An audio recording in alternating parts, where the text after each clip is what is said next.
عمر مالی کے ساتھ لان میں پودے لگوا رہا تھا۔ گاہے بگاہے وہ علیزہ سے بھی رائے لے لیتا۔ وہ ہوں ہاں میں جواب دے کر اس کے پاس سے ہٹ جاتی۔ وہ مالی سے پودے لگوائے ہوئے خاصے غور سے اس کے چکروں کو دیکھتا اور کچھ اندازہ لگانے کی کوشش کرتا رہا۔ تقریباً 1 گھنٹے میں مالی نے سارے پودے لگا دیے تھے۔ عمر نے واپس اندر جانے کی بجائے اپنے کمرے میں رکھے ہوئے انڈور پلانٹس بھی باہر منگوا لیے تھے۔ علیزہ نے بیزاری سے ملازم کو انڈور پلانٹس کو باہر لاتے دیکھا۔ ان پلانٹس کی کٹنگ وغیرہ کر دیتے ہیں، پھر کل تک انہیں یہیں لان میں ہی رہنے دوں گا تاکہ انہیں کچھ روشنی وغیرہ مل جائے۔ لو علیزہ، تم بھی ان پلانٹس کو تراشنا شروع کر دو، کام جلدی ختم ہو جائے گا۔ اس نے علیزہ کو پاس بلا کر ایک کینچی تھما دی تھی۔ وہ بے دلی سے پودوں کی کٹنگ کرنے لگی۔ عمر بڑی دل جمعی اور مہارت سے پودوں کی تراش خراش کر رہا تھا۔ ساتھ ساتھ وہ ہر پودے کے بارے میں بھی اسے کچھ نہ کچھ بتا رہا تھا۔ وہ گارڈینیا کی کٹنگ کر رہی تھی کہ اس نے عمر کو کہتے ہوئے سنا، یہ میرا سب سے فیورٹ پلانٹ ہے۔ وہ ہاتھ روک کر اسے دیکھنے لگی تھی۔ وہ اس کی طرف متوجہ نہیں تھا، وہ اس پلانٹ کو دیکھ رہا تھا۔ مجھے زندگی میں بہت سی چیزوں میں دلچسپی نہیں ہے، مگر جن چیزوں میں ہے ان سے بہت زیادہ دلچسپی ہے۔ یہ سارے پلانٹس بھی انہی چیزوں میں شامل ہیں۔ پتہ ہے علیزہ، یہ پلانٹس بعض دفعہ مجھے اپنے فرینڈس کی طرح لگتے ہیں۔ مجھے محسوس ہوتا ہے یہ میری آواز سنتے ہیں، شاید جواب بھی دیتے ہیں۔ میں بہت چھوٹا تھا جب مجھے انڈور پلانٹس لگانے کا شوق پیدا ہو گیا تھا۔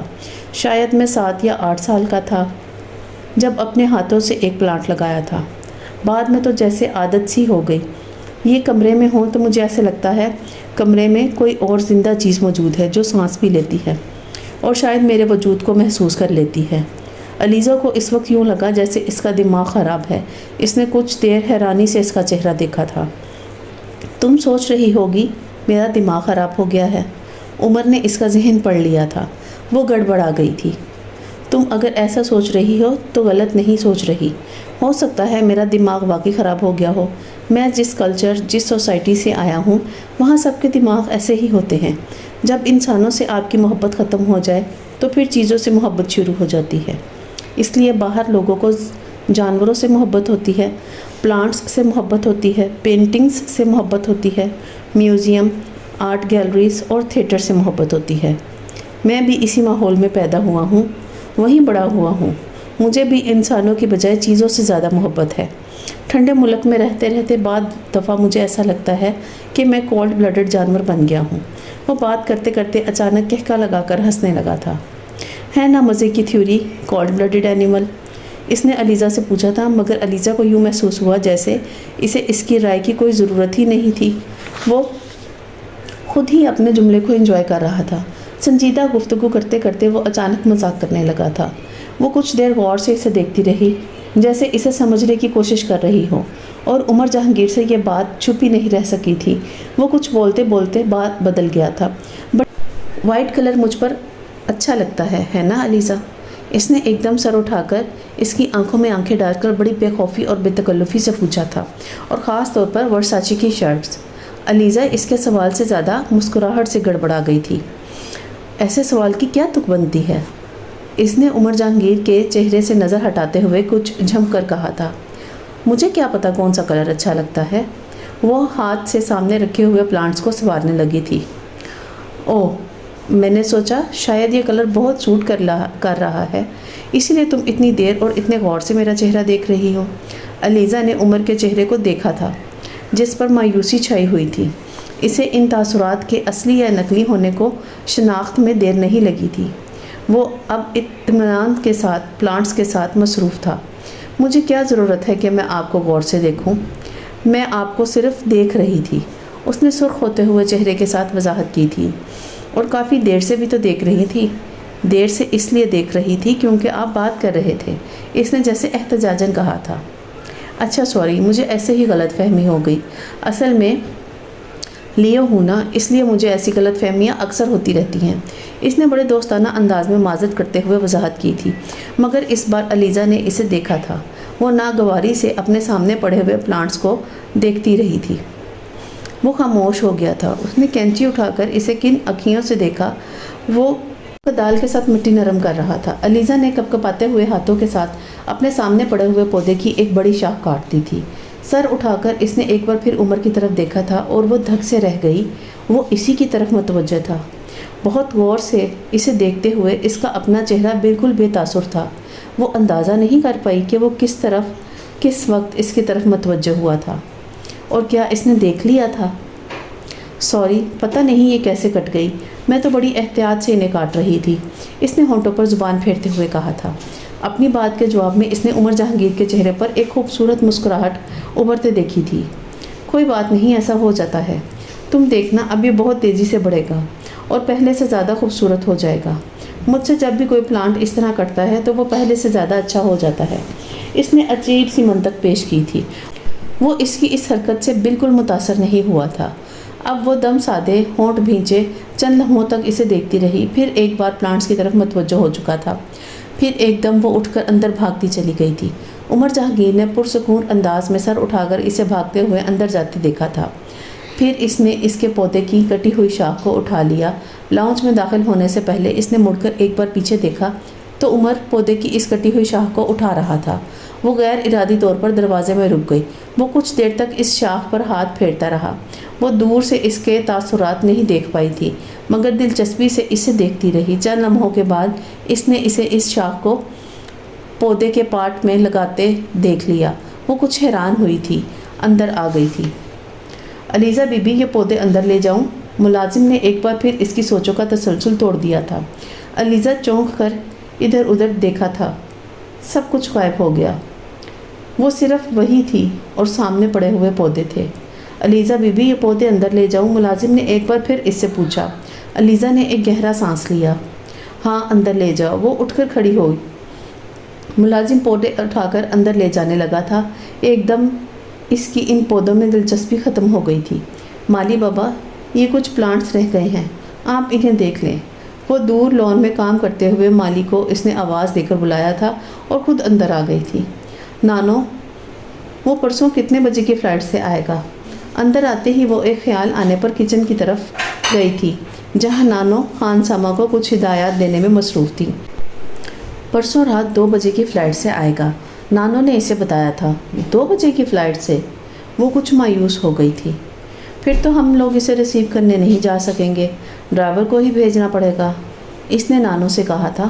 وہ تو کہہ رہا تھا کہ ڈرائیور کو بھی نہ بھیجوں، خود ہی آ جائے گا، مگر میں نے زبردستی اس سے کہا کہ وہ ڈرائیور کے ساتھ آئے۔ نانو خانسامہ کو ہدایت دینے کے دوران اس سے بھی گفتگو کرتی جا رہی تھی۔ نانو، اگر ہم دونوں اسے ریسیو کرنے چلی جائیں تو؟ اس نے کچھ دیر خاموش رہنے کے بعد کچھ ملتجیانہ انداز میں نانو سے کہا تھا۔ سوال ہی پیدا نہیں ہوتا، رات کے 2 بجے ہم دونوں اسے ریسیو کرنے چل پڑیں۔ آج کل ایسے حالات نہیں ہیں علیزہ، اس طرح گھر سے نکلا جائے، تمہیں اندازہ ہونا چاہیے اس بات کا۔ اچھا نانو، تو پھر آپ مجھے ڈرائیور کے ساتھ بھیج دیں۔ تمہارا دماغ تو ٹھیک ہے علیزہ، میں اس سے بڑی حماقت بھی کروں کہ جوان لڑکی کو اس طرح اکیلے رات کو ڈرائیور کے ساتھ بھیج دوں؟ 2 بجے؟ نانو، کچھ نہیں ہوتا، پلیز۔ کچھ بھی کہنے کی ضرورت نہیں ہے، میں تمہیں بالکل بھی اکیلا نہیں بھیج سکتی، اور تمہیں اتنی بے چینی کیوں ہو رہی ہے؟ آخر اسے یہیں آنا ہے، خالی ریسیو کرنے سے کیا ہوگا؟ نانو نے اسے ڈانٹ دیا تھا۔ نانو، دیکھیں، اسے برا نہیں لگے گا کہ وہ اتنے سالوں کے بعد آ رہا ہے اور کوئی اسے ریسیو کرنے تک نہیں آیا، علیزہ نے کچھ سنبھل کر کہا تھا۔ نہیں، اسے برا نہیں لگے گا، وہ کوئی احمق نہیں ہے، وہ جانتا ہے ہم دونوں یہاں اکیلے ہیں اور اس طرح رات کو اسے ریسیو کرنے کے لیے آنا ہمارے لیے مشکل ہے۔ تمہیں میں نے بتایا کہ وہ تو ڈرائیور کو بھیجنے سے بھی منع کر رہا تھا، یہ تو میں نے بعید کی۔ نانو پلیز، علیزہ بچوں کی طرح ضد مت کیا کرو، بس کہہ دیا نا، اسے ڈرائیور ہی ریسیو کرنے جائے گا، نانو نے قطعی لہجے میں کہتے ہوئے جیسے بات ہی ختم کر دی تھی۔ وہ کچھ بددل ہو کر کچن سے باہر آ گئی تھی۔ شام ہو رہی تھی۔ اپنے کمرے میں آ کر اس نے لائٹس آن کر دی تھی۔ کچھ دیر تک کمرے کے بیچ میں کھڑی سوچتی رہی، اب اسے کیا کرنا چاہیے۔ اسے یوں لگ رہا تھا جیسے وہ ہر کام نپٹا چکی ہو، جیسے کرنے کے لیے کچھ اور رہا ہی نہ ہو۔ کچھ سوچ کر وہ اپنی اسکیچ بک نکال کر بیڈ پر آ گئی تھی۔ فارغ وقت وہ اسی طرح گزارا کرتی تھی، پہلے سے بنے ہوئے اسکیچز کو پنسل کے ساتھ مزید کچھ ٹچز دیتی رہی، پھر خالی صفحہ نکال کر ایک نیا اسکیچ بنانے لگی۔ اسکیچنگ کرتے کرتے اسے پتہ بھی نہ چلا کس وقت وہ چہرہ اسے تناشا لگنے لگا تھا۔ اس نے ہاتھ روک لیا، چہرے کو پہچاننے کی کوشش کرنے لگی۔ اسے بہت دیر نہیں لگی، وہ اس چہرے کو پہچان چکی تھی۔ ایک بار پھر اس کا ہاتھ روانی سے اسکیچ بک پہ چلنے لگا۔ "These are simply fantastic." اس دن وہ لاؤنج میں بیٹھی اپنی اسکیچ بک میں کرسٹی کا اسکیچ بنا رہی تھی۔ بہت دیر تک وہ اس کام میں مصروف رہنے کے بعد اکتا گئی تھی۔ اسکیچ بک کو صوفے پر رکھنے کے بعد وہ کچھ دیر تک کرسٹی کو سہلاتی رہی، پھر اسے ہاتھ میں لے کر کھانے کی کوئی چیز لینے کچن میں چلی گئی۔ وہاں اسے 10-15 منٹ لگ گئے۔ جب وہ دوبارہ لاؤنج میں داخل ہوئی تو نہ صرف عمر وہاں موجود تھا بلکہ وہ صوفے پر دراز ٹیبل پر اپنی ٹانگیں رکھے، ایک ہاتھ میں چائے کا مگ لیے، دوسرے ہاتھ سے اس کی اسکیچ بک دیکھنے میں مصروف تھا۔ قدموں کی آہٹ پر اس نے سر اٹھایا تھا، الیزا کو دیکھ کر مسکرایا تھا، اس کے اسکیچز پر تبصرہ کیا تھا۔ الیزا کو اس طرح بغیر اجازت اپنی اسکیچ بک دیکھنا اچھا نہ لگا تھا، مگر وہ خاموش رہی تھی۔ پلانٹس والے واقعے کے بعد وہ آج پہلی بار اس سے بات کر رہا تھا۔ وہ چپ چاپ دوسرے صوفے پر بیٹھ کر ٹی وی دیکھنے لگی تھی۔ "الیزا، پینٹنگز میں دلچسپی ہے؟" اس نے گفتگو کا سلسلہ شروع کیا تھا۔ الیزا نے ایک نظر اس کے چہرے پر دوڑائی۔ "اگر اسکیچز بنا لیتی ہوں تو ظاہر ہے پینٹنگ سے بھی دلچسپی ہوگی۔ وہ دوبارہ ٹی وی کی طرف متوجہ ہو گئی اور وہ غور سے اس کے چہرے کے تاثرات دیکھنے لگا۔ "کون سی کلاس میں پڑھتی ہو؟" "A levels. جواب انتہائی مختصر تھا۔ "کہاں تک پڑھنے کا ارادہ ہے؟" "پتہ نہیں۔" "کیوں؟" وہ جواب میں کچھ نہیں بولی تھی۔ "تم فائن آرٹس میں کچھ کرنا ہے؟" "کیا؟" "کچھ بھی، مگر آرٹ سے متعلق۔" "کیوں؟" "کیونکہ تم بہت اچھی آرٹسٹ بن سکتی ہو۔" "آپ مجھے مشورہ دے رہے ہیں؟ خود آرٹسٹ کیوں نہیں بنے؟" ٹکر توڑ جواب آیا تھا۔ عمر جہانگیر بے اختیار مسکرایا۔ الیزا کا چہرہ سپاٹ تھا۔ وہ چند لمحے اسے دیکھتا رہا۔ "آرٹسٹ بنتے نہیں ہیں، بنے بنائے ہوتے ہیں۔ آپ ڈاکٹر بن سکتے ہیں، انجینئر بن سکتے ہیں، مگر آرٹسٹ بننا بہت مشکل ہوتا ہے۔ تم سے اس لیے کہہ رہا ہوں کیونکہ تم میں ٹیلنٹ ہے، تم کچھ کر سکتی ہو اس فیلڈ میں۔" اس سے بات کرتے ہوئے عمر نے اسکیچ بک بند کر کے الیزا کی طرف بڑھا دی۔ "مجھے آرٹ میں کوئی دلچسپی نہیں، چاہے وہ کیسا بھی آرٹ کیوں نہ ہو۔ نہ ہی میں آرٹ میں کچھ کرنا چاہتی ہوں۔ مجھے میتھس میں دلچسپی ہے اور میں وہی پڑھوں گی۔" اس نے اسکیچ بک پکڑتے ہوئے دو ٹوک انداز میں عمر سے کہا تھا۔ "ٹھیک ہے، تم میتھس ہی پڑھ لینا، لیکن میرا ایک اسکیچ تو بنا سکتی ہو، کیوں الیزا؟ میرا اسکیچ بناؤ گی نا؟ میں صرف انہی لوگوں کے اسکیچ بناتی ہوں جن کے چہرے مجھے اچھے لگتے ہیں۔ وہ ایک بار پھر ٹی وی کی طرف متوجہ ہو گئی تھی۔ "اس کا مطلب ہے میرا چہرہ تمہیں اچھا نہیں لگا؟" عمر نے اس سے پوچھا، لیکن وہ خاموشی سے ٹی وی دیکھتی رہی۔ "میرا خیال تھا کہ میرا چہرہ اچھا خاصا ہے۔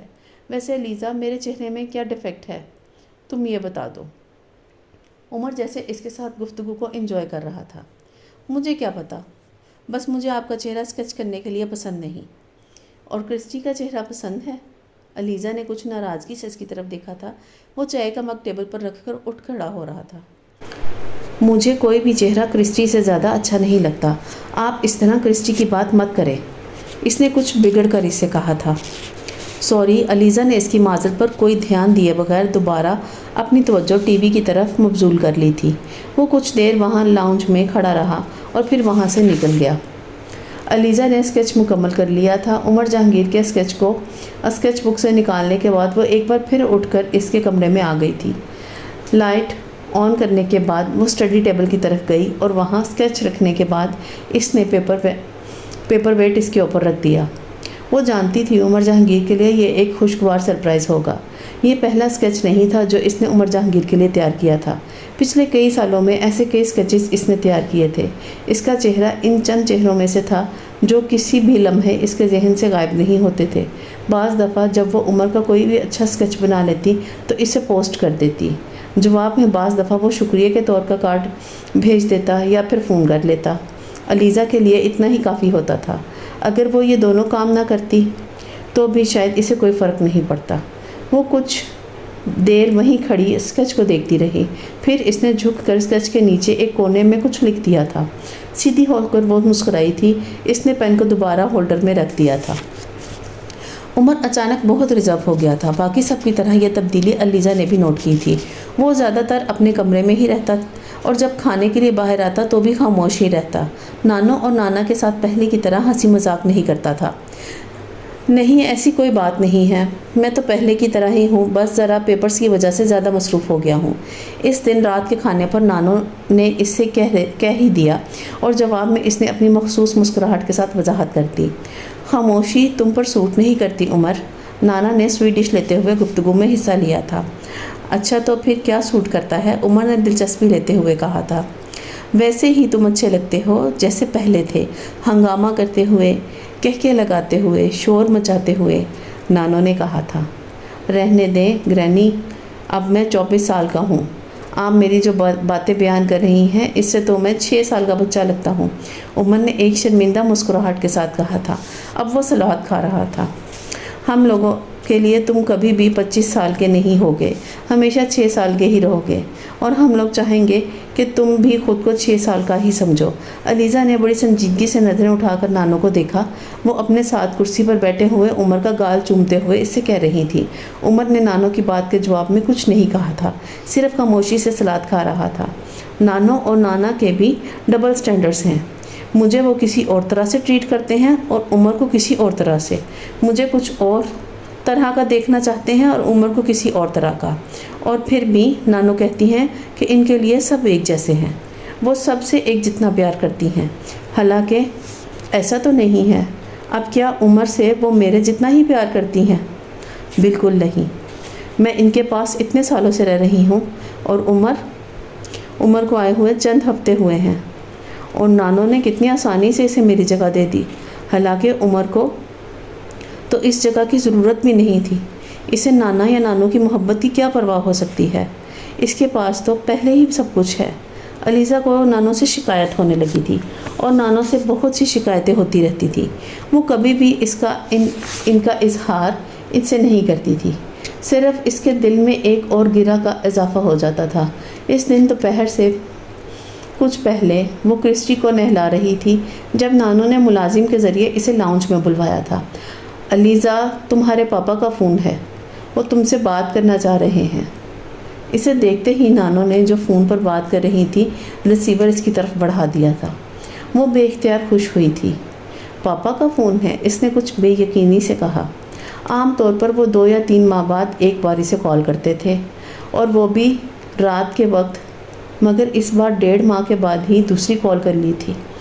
ہیلو علیزہ، کیسی ہو تم؟ فون پر اس کی آواز سنتے ہی پاپا نے کہا تھا۔ میں ٹھیک ہوں پاپا، آپ کیسے ہیں؟ اس نے جواباً پوچھا تھا۔ میں بالکل ٹھیک ہوں۔ تم آسٹریلیا گئی ہوئی تھی؟ انہوں نے پوچھا تھا۔ ہاں پاپا، 1 ماہ رہ کر آئی ہوں، ممی نے بلایا تھا، اس نے کہا۔ سب لوگ ٹھیک ہیں وہاں؟ ہاں سب ٹھیک ہیں۔ انجوائے کیا؟ ہاں بس تھوڑا بہت۔ کتنی چھٹیاں رہ گئی ہیں باقی؟ انہوں نے پوچھا۔ بس 1 ہفتہ۔ اچھا پھر ایسا کرو، 1 ہفتے کے لیے میرے پاس آ جاؤ۔ آپ کے پاس؟ مسقط؟ وہ حیران ہوئی تھی۔ نہیں مسقط نہیں، کراچی میں آیا ہوا ہوں۔ پاکستان آئے ہیں آپ کب؟ وہ بے اختیار خوش ہوئی۔ کافی دن ہو گئے ہیں، میرا دل چاہ رہا ہے تمہیں دیکھنے کو۔ میرا دل بھی آپ کو دیکھنے کو چاہ رہا ہے، تو بس ٹھیک ہے، کل تم کراچی آ جاؤ، انہوں نے حتمی انداز میں کہا تھا۔ آپ نے نانو سے بات کر لی؟ اس نے حامی بھرنے سے پہلے ان سے پوچھا تھا۔ ہاں میں نے انہیں بتا دیا ہے، ایئرپورٹ سے فون کر دینا، میں ڈرائیور بھیج دوں گا۔ گھر کا نمبر ہے نا پاس؟ یس پاپا۔ اور موبائل کا؟ وہ بھی ہے۔ بس ٹھیک ہے، اب تم سے کراچی میں ملاقات ہوگی، خدا حافظ، انہوں نے بات ختم کرتے ہوئے کہا تھا۔ پاپا، اس نے بڑی تیزی سے کہا۔ فون بند کرتے کرتے وہ رک گئے۔ کیا بات ہے علیزہ؟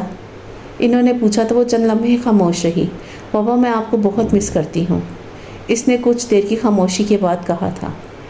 میں بھی تمہیں بہت مس کرتا ہوں علیزہ۔ دوسری طرف سے فون بند کر دیا گیا تھا۔ پھر تم جا رہی ہو؟ فون کا ریسیور کانوں سے ہٹاتے ہی نانو نے اس سے سوال کر دیا۔ ہاں نانو، میں تمہاری سیٹ بک کروا دیتی ہوں۔ کتنے دن رہو گی وہاں؟ نانو نے اس سے پوچھا تھا۔ کم از کم 1 ہفتہ، اور زیادہ سے زیادہ کا کوئی پتہ نہیں، اس نے مسکراتے ہوئے کہا تھا۔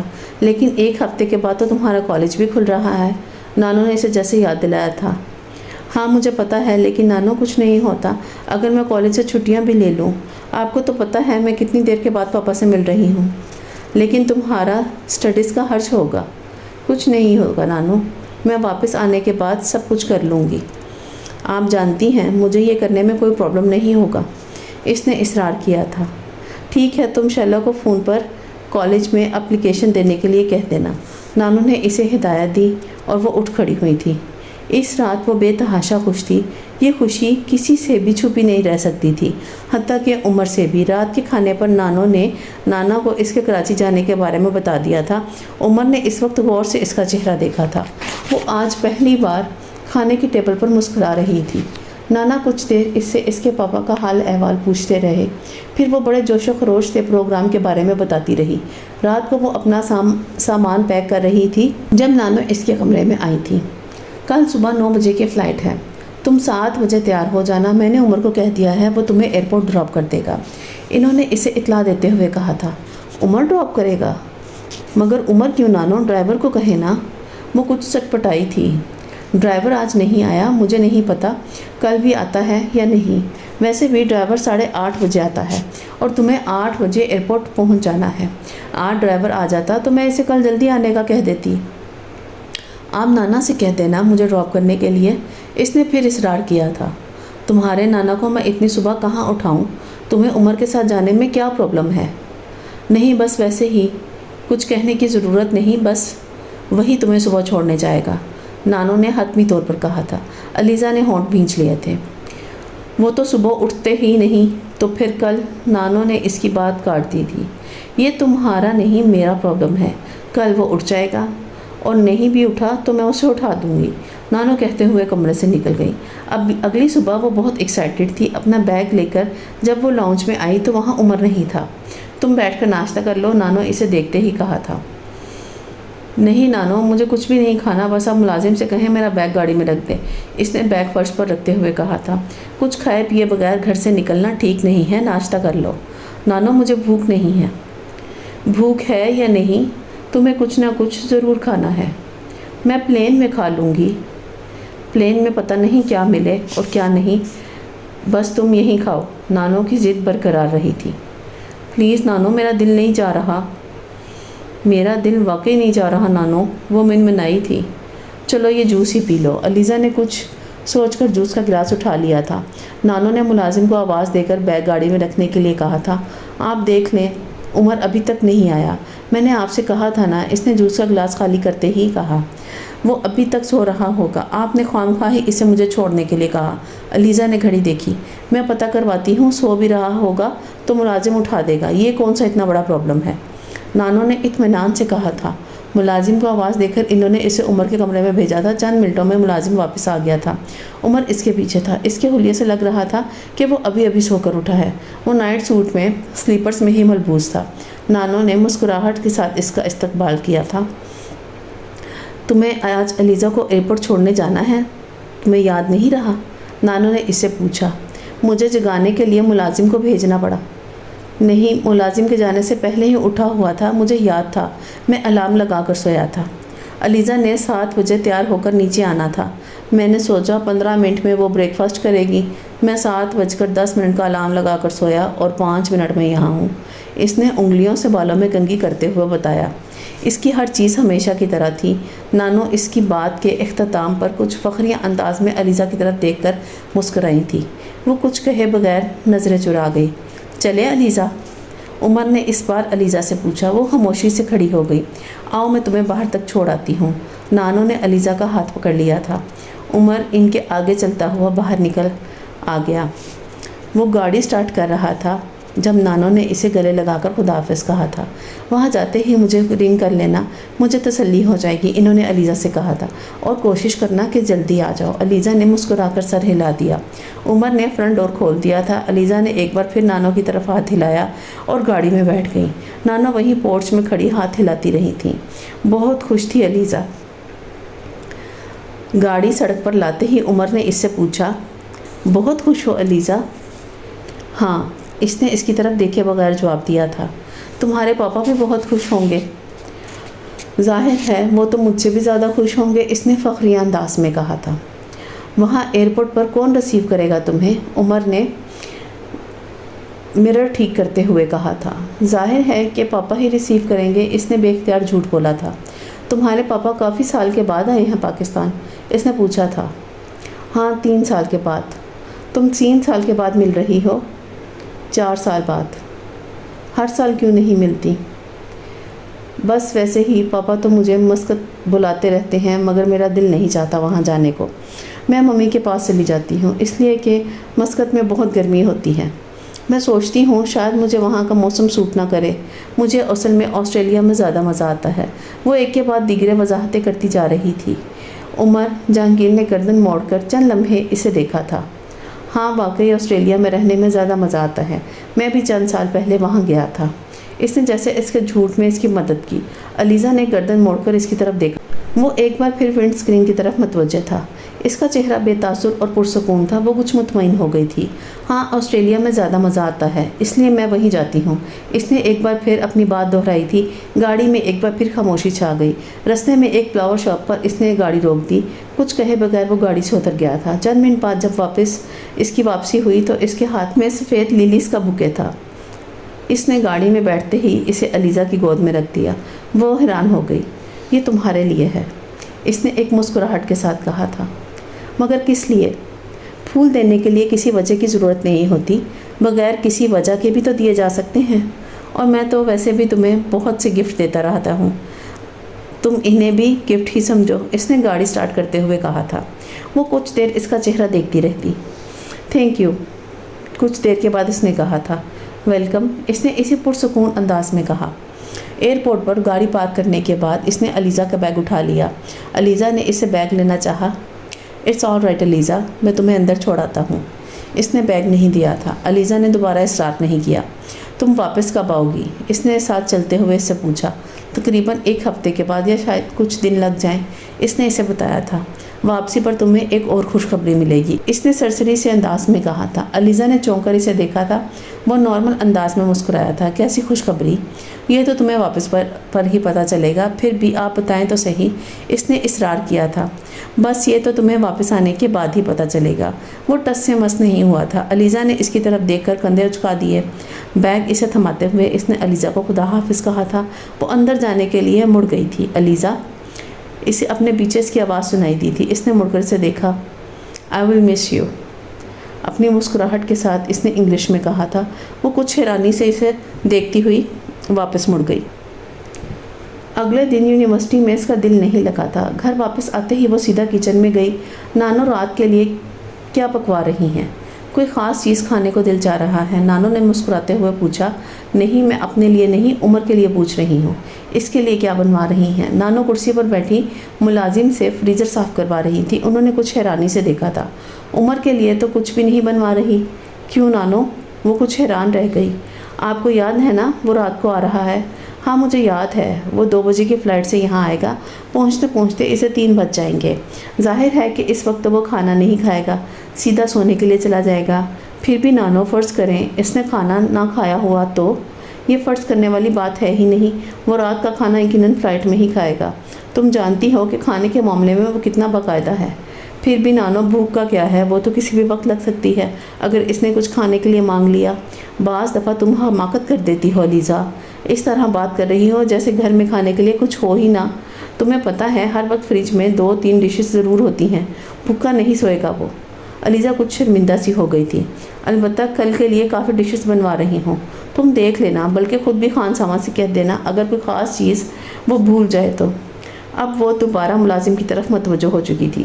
میں دیکھ لوں گی، آپ فکر نہ کریں۔ وہ کچن سے باہر آ گئی تھی۔ لاؤنج کی گھڑی 3 بجا رہی تھی۔ اب رات کے 3 بجے وہ گھر پہنچے گا۔ ابھی پورے 12 گھنٹے باقی ہیں۔ مجھے ان 12 گھنٹوں میں کیا کرنا چاہیے؟ اس نے سوچنے کی کوشش کی تھی۔ اپنے کمرے میں جا کر رات کو پہننے کے لیے کپڑے دیکھنے شروع کر دیے تھے۔ پھر ایک لباس اس نے منتخب کر ہی لیا تھا۔ ایک خیال آنے پر وہ واپس کچن میں آ گئی تھی۔ نانو، عمر ڈرائیور کو پہچانے گا کیسے؟ یہ ڈرائیور تو نیا ہے اور ڈرائیور بھی عمر کو نہیں پہچانتا۔ میں نے ڈرائیور کو عمر کی تصویر دکھا دی تھی۔ مزید احتیاط کے طور پر میں نے اسے کارڈ پر عمر کا نام لکھ دیا ہے۔ عمر کارڈ اس کے ہاتھ میں دیکھ کر خود ہی اس کے پاس آ جائے گا۔ ہاں یہ ٹھیک ہے۔